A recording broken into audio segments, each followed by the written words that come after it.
And I've seen it personally going home in the summertime from when I was a kid and used to drive down the beach and you'd be like, you'd be walking the beach, you'd be surfing during the day, and you see the fish swimming around, you see the slicks come out, and it's run home, get your poles, run back down to the beach, and just start fishing and catch blues, and maybe if you got really lucky, you'd catch a striper, which is like the really glorious catch up there. And in the last 15 years of going back there, I haven't caught a fish off the beach at all. Done. They're gone. Like, they're gone. They're out there, and you can see them. And if you're out on a boat, there's plenty of blues. But I mean, they're not coming in like they used to. And that's a species that's actually still doing quite well because it's not really well liked. It's really fishy. It's kind of oily. You either like it or you don't. It's one of those. But there are 38 million people worldwide who work and support families in the fishing industry. And it is one of the largest traded commodities in the world, country to country. And 1 billion people rely on fish as their main protein.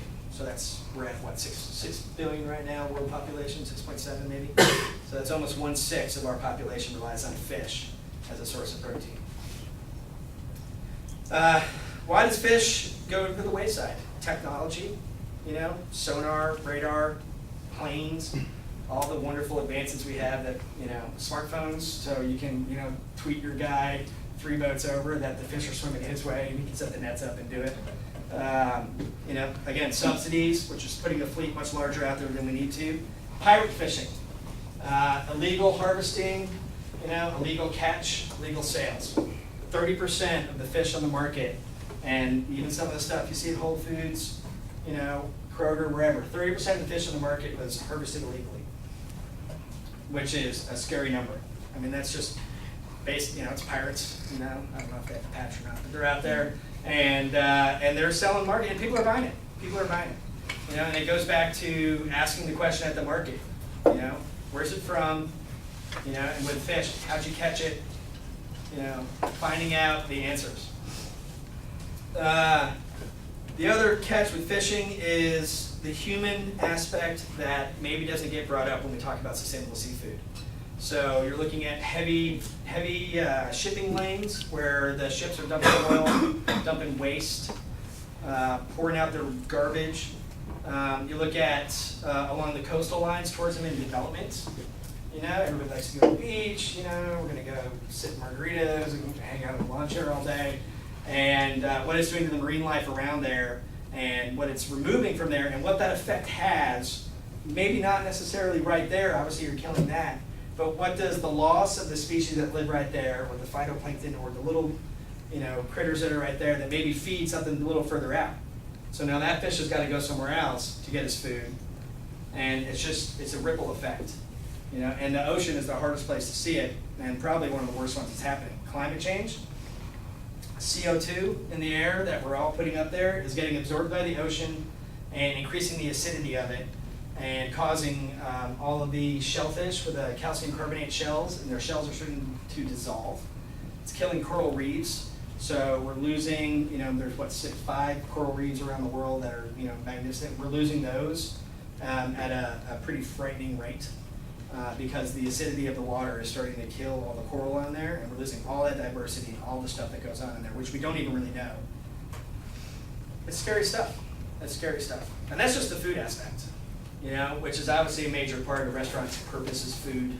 We're all about food, serving food, coming to the table. It's slow food, right? So being convivial around food, bringing your bag, remembering the traditions and the history of it, and culture. But when you're running a restaurant, there's a lot more to it. And as a chef-owned restaurant focusing this much on sustainable food, I really wanted to push that view and that focus around to the entire restaurant. So I started dishing around in 07, maybe late 06, for green restaurants. How do we make the restaurant itself green?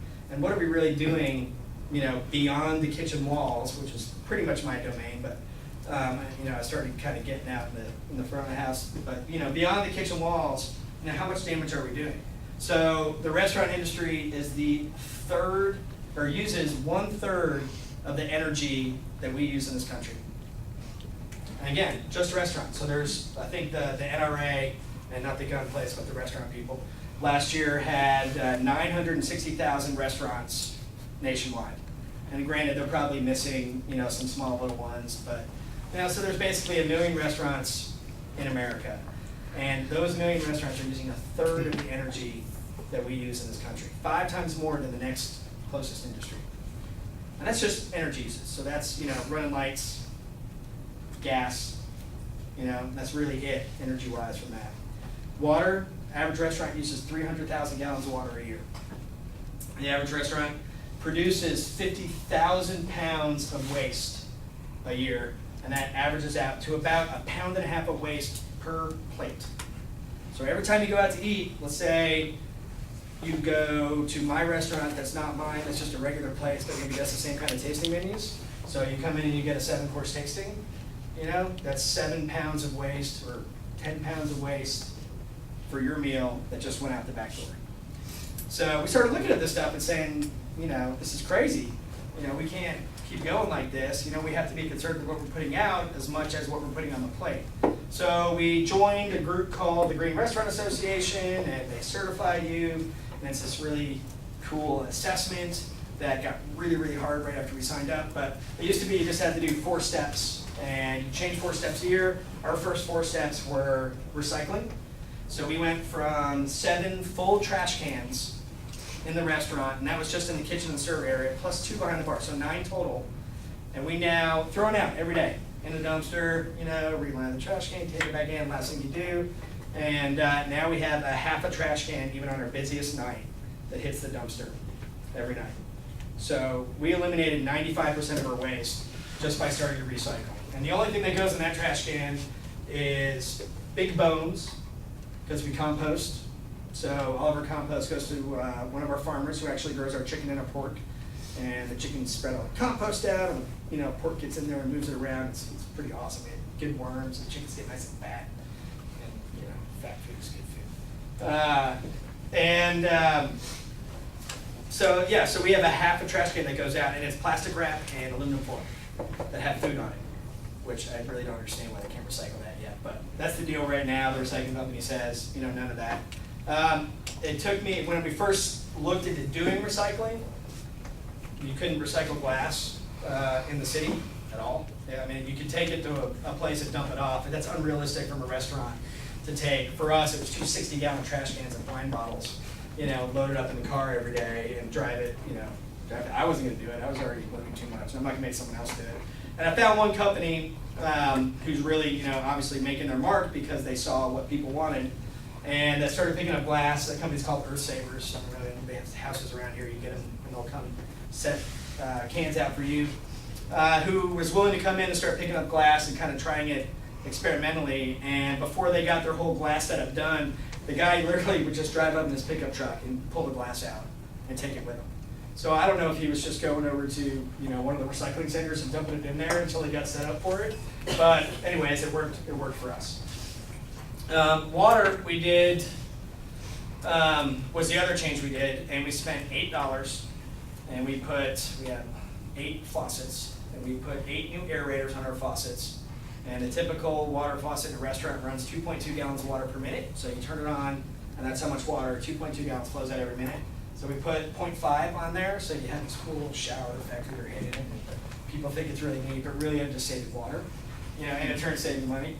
And we saved ourselves 175,000 gallons of water a year by putting those aerators on. It cost me $8.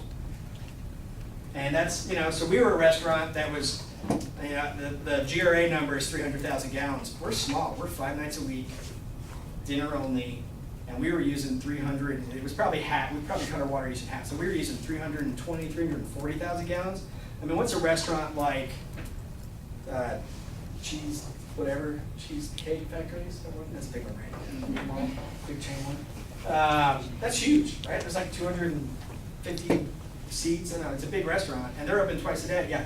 How does that affect your dishwashing ability? Is it connected to your dishwasher? Or? It is. Our dishwasher that was just 6 of the faucets, so our triple compartment sink's got a 1 gallon per minute, and our spray hose is a pressurized 0.75 gallon per minute, so it really works by pressure as opposed to the amount of water. And then we have an Energy Star dish machine in the corner that runs through. So I mean, we still got to run our dishes through and sanitize. We do have, you know, our floor cleaners. We actually got our chemical company. We started out, we tried glycerin. We tried a lot of different things. We tried making our own chemicals with glycerin. So we actually give a girl, comes and picks up our peanut oil and uses it to fill her car up for biodiesel. And in her processing of the peanut oil, the byproduct is glycerin. So we get the glycerin back, and that's what you know make soap with. So we were trying to make our own soap with glycerin, and it just didn't clean well enough for a commercial kitchen. I mean, at home it would probably be fine, but you know, after a 500-pound pig on the board, you have to clean it up a little more than that. So we got our chemical company and our dish company to come in and actually start processing and making green chemicals that they're now putting into the market, which is awesome. They've got a floor cleaner that's just outstanding, and then I've got just an overall one that we use for basically everything. That's outstanding. No residue, you know, no harmfulness, you know, just dilutes right away. It's pretty neat. So to move that down. So the other cool thing, so that was two of the changes we made. We changed our candles from petroleum candles, you know, little paraffin ones that you see at every restaurant, the liquid stuff. And we went to a beeswax candle, and it cost me about 800% more to do it. And I really spent, kind of crazily, like 3 weeks, and I had all the candles lined up from like 10 different beeswax companies, and I had them in different situations and motives, and I would light them and time them and see how long they would burn. And I broke it down to how much cents it cost me per hour for each separate candle to figure out which one I would save the most money on. You know, a restaurant is run with pennies. You know, if we make pennies, we're happy people at the end of the day. And so it made a big difference. And I was looking at my first real increase in costs in the greening of the restaurant with those candles. And I found these awesome ones. And again, we were the first restaurant in the country for this company that kind of saw the wave of green restaurants coming.